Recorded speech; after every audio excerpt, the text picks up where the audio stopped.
Hi, I'm Dana. Welcome to this week's video.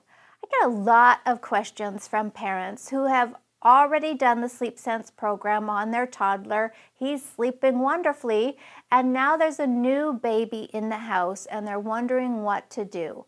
The problem arises because you've got a toddler. The first time around, you didn't really have anything else, or any other person at least, to keep an eye on, so it felt easier. So how do you sleep train your new baby when you've got a little person roaming the house? Well, it really depends on if you have any daytime help. So for most parents, they are alone during the day. If their partner's out at work, then they're solo in the house. And there's not really anything you can do about that unless you can recruit some help for a few days, maybe call in your mom to come give you a hand, or get a nanny on board for a few days. Then you could do the stay in the room method, which is a preferred method of a lot of our customers, where you can stay and be present with your baby as they learn to sleep well. That's only going to work though if you've got somebody else who can be minding your 2-year-old or 3-year-old while you do this, or who knows what kind of trouble they're going to get into if you're in the room with the baby. So that's one option. Again, naps can be a little of a longer process, so you'd most likely have to get that person to help out for 4 or 5 days. If that's not an option, then really the only choice you have is to do a leave and check scenario.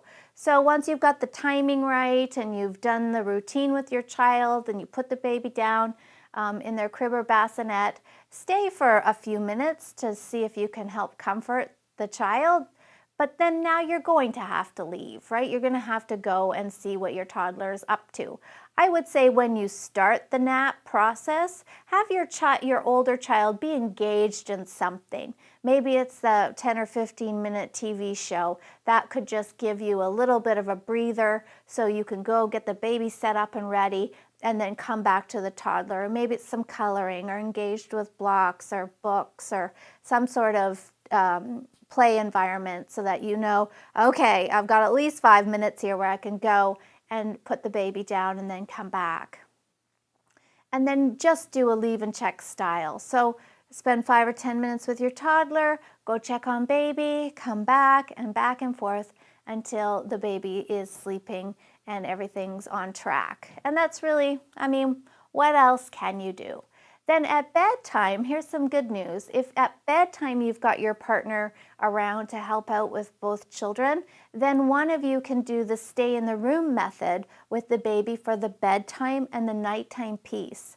Now, a lot of people think that you can't separate the two. You've got to do one method all the way through, but you don't actually. You can very easily do a leave and check scenario for nap time and a stay in the room strategy for the bedtime and nighttime portion, if that's what you choose. You can do leave and check for the whole process if you want to, but just to give you that little piece of comfort that if you want to do the stay in the room and be there with the baby as they learn this process of sleeping well, you absolutely can if you've got somebody to help.